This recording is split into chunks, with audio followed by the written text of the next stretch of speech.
পাহাড় শুধু প্রকৃতির এক দৃশ্য নয়, এটা এক অনুভব, এক জীবনবোধ। যখন দূর থেকে পাহাড় দেখি মনে হয় জীবনের সব ব্যস্ততা, ছোট ছোট সব দুঃখ, কষ্ট একটুখানি থেমে যায়। পাহাড়ের মতো স্থির হতে ইচ্ছা করে, নিজের ভিতরের কোলাহলগুলো থামিয়ে দিতে মন চায়। পাহাড়ের বুক চিরে যখন কুয়াশা বয়ে যায় মনে হয় যেন আমার অব্যক্ত কথাগুলো সে নিজের কাঁধে তুলে নিচ্ছে।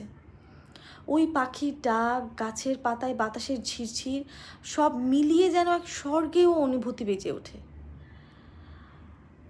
তুমি চুপচাপ বসে থাকো পাহাড়ের গায়ে আর অনুভব করো তোমার ভেতরের সব আবেগ কীভাবে নিঃশব্দে গলে যাচ্ছে।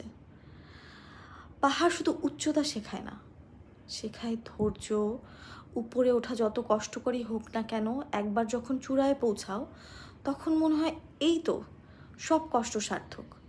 পাহাড় শেখায় যত কঠিনই হোক না পথ, থেমে গেলে চলবে না, কারণ ঠিক উপরে উঠেই তোমার জন্য অপেক্ষা করছে এক অপার সৌন্দর্য।